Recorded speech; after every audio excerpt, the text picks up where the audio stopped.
Welcome to fair media. ఇవాళ మీతో share చేసుకోవాలనుకున్నటువంటి అంశం నంబాళ్ళ కేశవరావు మృతదేహాన్ని ఇప్పటి వరకు ఇప్పుడు మీ ముందుకు వచ్చి చెప్తున్నటువంటి వార్తల సమయానికి కూడా ఆ విషయం కొలిక్కి రాలేదు. ప్రఫుల్ భారత్ అనబడేటువంటి అడ్వకేట్ జనరల్, ఛత్తీస్గఢ్ ప్రభుత్వానికి అడ్వకేట్ జనరల్గా ఉన్నటువంటి వ్యక్తి ఈ యొక్క మృతదేహాలను అప్పగించడంలో చెప్తున్నటువంటి విషయము ఆంధ్రప్రదేశ్ హైకోర్టుకు ఈ యొక్క ఛత్తీస్గఢ్ విషయాన్ని నిర్ధారించడానికి పరిధి లేదు ఆ యొక్క ఆంధ్రప్రదేశ్ కోర్టుకు అని వారు చెప్తున్నట్టుగా నిన్న సాయంత్రం వరకు వార్తలు వచ్చినవి కూడా. అనగా ఇక్కడ చెప్తున్నటువంటి విషయము 27 మంది మావోయిస్టుల బాడీలకి అందులో 21 మందికి మాత్రమే పోస్ట్ మార్టం అని జరిగినది, మిగిలిన వాళ్ళకి పోస్ట్ మార్టం కాలేదు అని చెప్పి ఆపేస్తున్నాడు. ఇక్కడ ఈ యొక్క నంబాళ్ళ కేశవరావు ఈ యొక్క బంధుమిత్రులు వాళ్లకు చెప్తున్నటువంటి సమాధానము, వాళ్ళు చెప్తున్నటువంటి అంశము ఛత్తీస్గఢ్ పోలీసులపై మరియు పోలీసులు వీళ్లపై చెప్తున్నటువంటి అంశాలు భిన్నంగా వేరువేరుగా ఉన్నవి.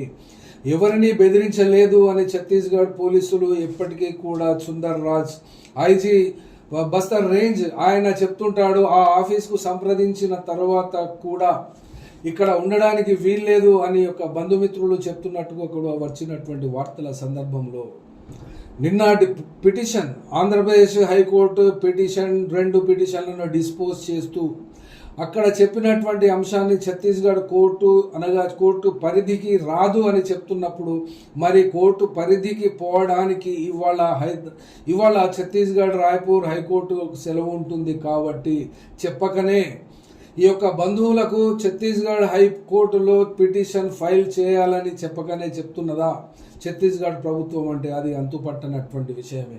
అక్కడ వెళ్ళినటువంటి బృందము కూడా బయట వార్తలు రావడం లేదు, వాళ్ళు ఏమంటున్నారో కూడా వార్తలు తెలియనేయడం లేదు. మీడియాకు కూడా ఎక్కడ కూడా ఏ సందర్భంలోనూ ఎవరు కూడా ఒక సోర్స్గా చెప్పిన దాఖలాలు కూడా కనబడటం లేదు.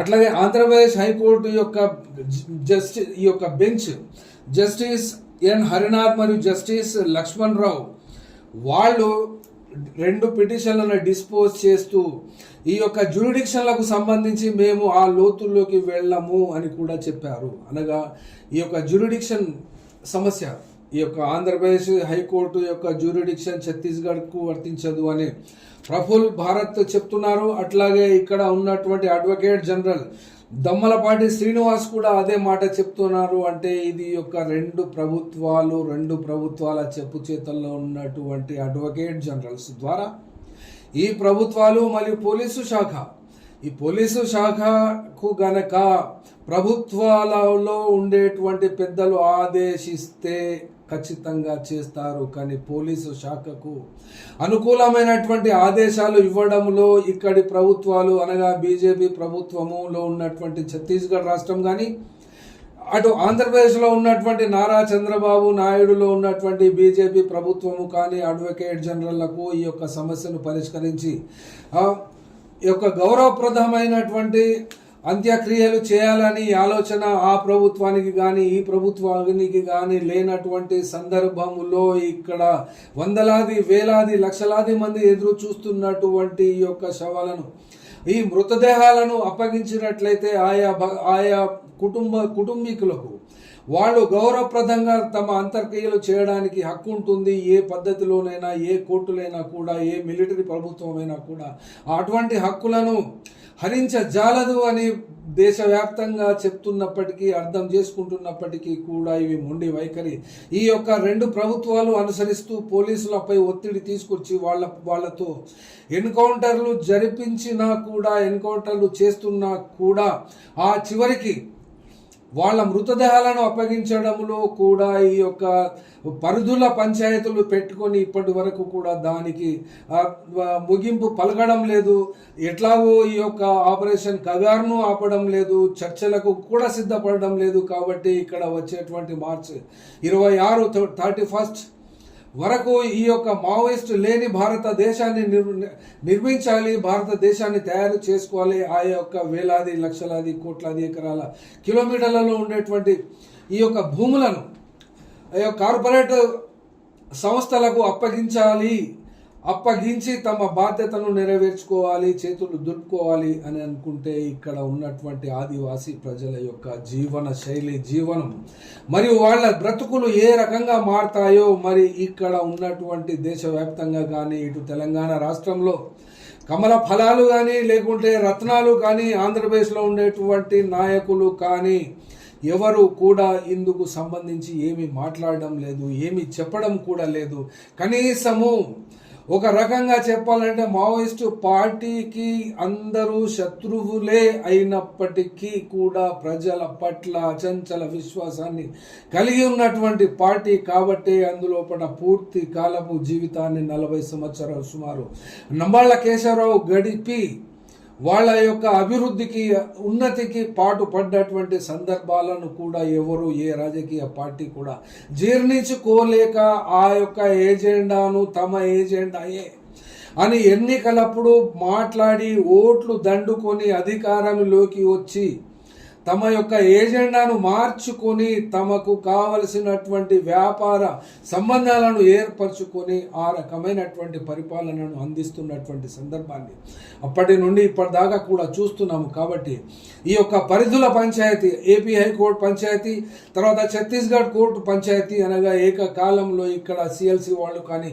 పియూసిఎల్ వాళ్ళు కానీ మానవ హక్కుల సంఘాలకు నాయకత్వం వహించేటువంటి వాళ్ళు కానీ దూరదృష్టితో వ్యవహరించలేదు అని చెప్పాల్సి వస్తున్నది.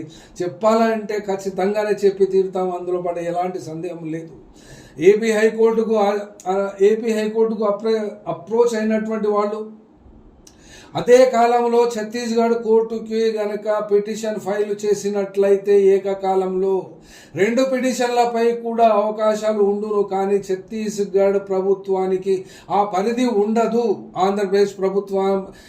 ఆంధ్రప్రదేశ్ హైకోర్టులో ఉండేటువంటి పరిధికి రాదు అని ఆలోచన కూడా చేయకుండానే ఉన్నారు. ఒకవేళ ఆలోచన చేసినట్లయితే సుప్రీం కోర్టులోనైనా ఈ యొక్క మృతదేహాలను వాళ్ళ కుటుంబాలకు అప్పగించేసుకోవాలి, ఆ యొక్క సజావుగా వాళ్ళ యొక్క అంత్యక్రియలు జరిపించుకోవాలి అనేటువంటి ఆలోచన ఉండవలసి ఉండేను. కానీ ఈ యొక్క సంఘాలకు, పౌర హక్కుల సంఘాలకు బాధను, భయము, భక్తి లేకుండా పోవడము ఏమి జరిగిందో కానీ ఇక్కడ ఫైల్ చేసినటువంటి 2 పిటిషన్లకు ఈ యొక్క ధర్మాసనం డిస్పోజ్ చేస్తూనే ఆ జ్యూరిడిక్షన్ పంచాయతీలోకి మేము పోము అన్న సందర్భంలోనే ఇక్కడ మళ్ళీ మొదటికి వచ్చినట్టు కనబడుతున్నది.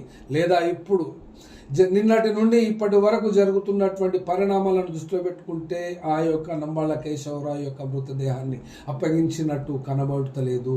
మరి సాయంత్రం వరకైనా అప్పగిస్తారా, లేకుంటే ఆ యొక్క మృతదేహాన్ని తీసుకువెళ్ళి ఆంధ్రప్రదేశ్ రాష్ట్రంలో ఆ టెక్కలి ఆ జిల్లా, శ్రీకాకుళం జిల్లాలో వాళ్ళ యొక్క ఊరిలో దహన సంస్కారాలు చేసినట్లయితే ఏమి ఒరిగిపోతుంది అంటే ఇక్కడ వీళ్ళు ఆలోచించుకుంటున్నటువంటి సందర్భం ఏమిటి ఇక్కడ అంటే రాజకీయాలే. మావోయిస్టు పార్టీ మృతదేహాల పట్ల కూడా బీజేపీ తన వైఖరిని సడలించుటలేదు. అట్లాగే బీజేపీ అధికారంలో ఉన్నటువంటి ఆంధ్రప్రదేశ్లో కూడా సడలించుటలేదు. అట్లాగే తెలుగుదేశం పార్టీకి ఈ విలువల పట్ల ఈ యొక్క దహన సంస్కారాలు కనీసము నిర్వహించనివ్వాలి, వాళ్ళ యొక్క మృతదేహాలను వాళ్లకు అప్పగించేయాలి అనేటువంటి జ్ఞానము కూడా లేనటువంటి యొక్క నారా చంద్రబాబు నాయుడు ప్రభుత్వము అనుసరిస్తున్నటువంటి వైఖరి ఎట్లాగో సచ్చి బతికి ఎట్లాగో ఆ యొక్క ఆ అలిపిరి సంఘటనను బహుశా నారా చంద్రబాబు నాయుడు గుర్తు పెట్టుకున్నాడో ఏమో. కాబట్టి అక్కడ ఉన్నటువంటి శ్రీకాకుళం ఎస్పీ ద్వారా చెప్పించగానే చెప్తున్నట్టుగా ఇక్కడ భావిస్తున్నారు కావచ్చు కూడా.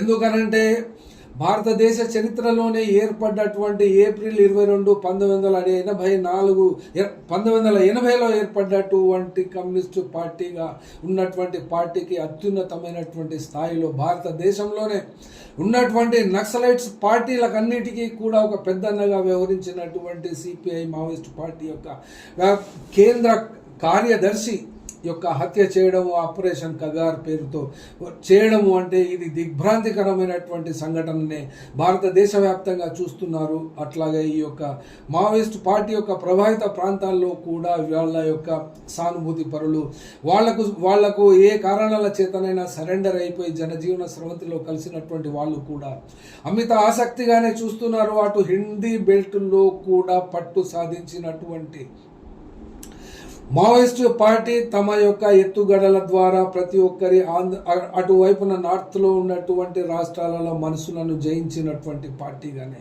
ఇప్పటికీ ఖ్యాతి గడించింది. కాబట్టి ఆ పార్టీని ఇంతవరకు నిర్మూలించాలి అనుకున్నప్పటికీ కూడా తీవ్రమైనటువంటి నిర్బంధాలు అమలు చేసినప్పటికీ ఎన్నో రాజకీయ పార్టీలు ప్రతి చోట మారినా కూడా ఆ నిర్బంధాల కొనసాగింపులోనే ఆ పార్టీ ఉద్భవించింది, ఆ పార్టీ పెరిగింది, ఎదిగింది.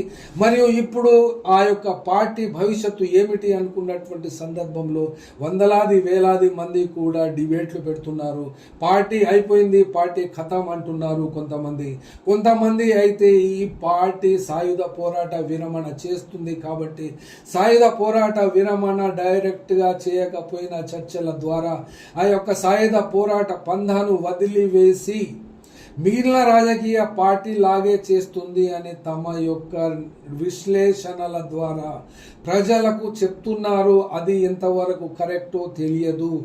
అట్లాగే ఈ యొక్క సాయుధులుగా ఉన్నటువంటి దళాలను రద్దు చేసి మామూలుగా కమ్యూనిస్టు పార్టీగానే తమ పంధాను మళ్ళీ ప్రకటించుకొని రాజకీయాలు చేస్తుంది అని కొంతమంది భావించినా కూడా మరికొంతమంది ఈ యొక్క నిర్బంధము పార్టీకి కొత్త కాదు కాబట్టి మిలిటరీ కమిషన్కు నాయకత్వం వహించినటువంటి నంబాళ్ళ కేశవరావు కానీ పార్టీకి నాయకత్వం వహించినటువంటి ఈ వ్యక్తి మరణము తర్వాత వరుసలో సీనియారిటీ ప్రకారంగా కానీ పార్టీని నడిపించడంలో కానీ ఎవరు నాయకత్వ బాధ్యతలు తీసుకుంటారు, పార్టీని ఏ రకంగా నడిపిస్తారు, లేకుంటే ఇప్పటి వరకైతే పార్టీని నడిపించినటువంటి వ్యక్తి లేని కారణంగా మరి ఎంసీసీ నుండి వచ్చినటువంటి సభ్యులు కూడా ఈ యొక్క మావోయిస్ట్ పార్టీ కేంద్ర నాయకత్వంలో ఉన్నారు. కాబట్టి మరి వాళ్ళు ఏమైనా నాయకత్వం వహిస్తారా, లేకుంటే తెలంగాణ రాష్ట్రం నుండి కూడా మరియు ఆంధ్రప్రదేశ్ రాష్ట్రం నుండి కూడా కేంద్ర కమిటీలో సభ్యులుగా ఉన్నటువంటి వాళ్ళు ఈ యొక్క అత్యున్నతమైనటువంటి మావోయిస్టు పార్టీ నాయకత్వానికి వస్తారా అనే విషయం ఇదమిత్తంగానైతే తెలియడం లేదు. కానీ పలు రకాలుగా మావోయిస్టు పార్టీలో పనిచేసి బయటికి వచ్చినటువంటి వాళ్ళు కూడా వివిధ వ్యక్తులు వివిధ వేదికల ద్వారా వివిధ పద్ధతులుగా ఈ యొక్క మావోయిస్టు పార్టీ భవిష్యత్తు పట్ల అంచనా వేస్తున్నారు. కానీ ఈ అంచనా ఎలా ఉండబోతుంది, ఎవరి అంచనా కరెక్ట్గా ఉండబోతుంది అనే సంగతి ఇప్పటి వరకైతే ఇదమిత్తంగా తెలియరాలేదు. ఎందుకనంటే ఈ యొక్క నంబాళ్ళ కేశవరావు యొక్క మృతదేహాన్ని అప్పగించడంలో ఛత్తీస్గఢ్ మరియు ఆంధ్రప్రదేశ్ ప్రభుత్వాలు దోబూచులాడుతున్నవి. ఒకరి పట్ల ఒకరి మీదికి ఒకరు నెట్టేసుకుంటూ బ్లేమ్ గేమ్ ఆడుతున్నారు. ఈ రెండింటికి కూడా ఒకటే ఈ యొక్క బీజేపీ ప్రభుత్వము క్వాష్ ఆడుతున్నట్టు మావోయిస్ట్ పార్టీతో ఇక్కడ గోచరం అవుతున్నది. ఎందుకంటే ఆపరేషన్ కగారును ఏ రకంగానూ ఆపడానికి ప్రభుత్వము ఇష్టపడడం లేదు, అమిత్ షా మరియు నరేంద్ర మోడీ ప్రభుత్వము.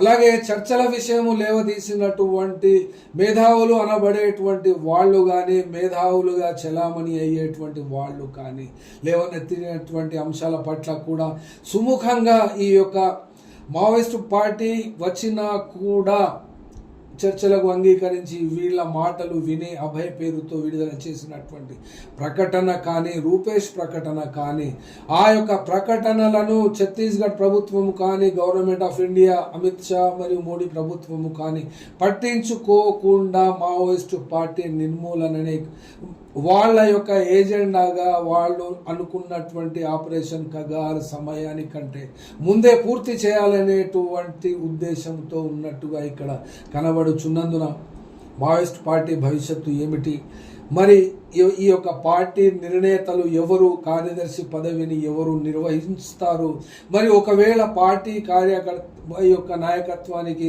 వచ్చిన తరువాత పార్టీకి ఉన్నటువంటి సాయుధ పందా కొనసాగుతుందా లేదా సాయుధ పోరాట విరమణ జరుగుతుందా? ఇప్పటికైతే సీజ్ ఫైర్ను ప్రకటించినటువంటి పార్టీ ఇప్పుడు భవిష్యత్తులో ఎలా ఉండబోతుంది అనబడేటువంటి వాటిపై ఇప్పటి వరకు వస్తున్నటువంటి వార్తలన్నీ కూడా చేస్తున్నటువంటి ఊహాగానాలు ఏవైనా కూడా విశ్లేషణలు ఎంతటివి అయినా కూడా ఎంతవరకు నిజం అనే విషయాన్ని ఈ యొక్క పార్టీ అంతర్గత విషయము ద్వారా అంతర్గత చర్చలలో ఎప్పుడు వాళ్ళు ఏకీకృతంగా ఒక వాయిస్ తీసుకొని బయటికి వస్తారో లేదా ఒక ప్రకటన రిలీజ్ చేస్తారో లేదా ప్రభుత్వం వాళ్ళ పట్ల ఏ రకమైనటువంటి అభిప్రాయాన్ని కలిగి ఒక ప్రకటన చేస్తుందో అప్పటి వరకు ఇవన్నీ ఊహాగానాలు మాత్రంగానే ఉంటాయని చెప్పి తెలియజేస్తూ సరే.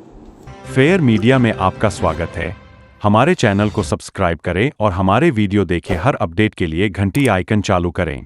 हम वास्तविक और निष्पक्ष समाचार और राजनीतिक अपडेट प्रदान करते हैं।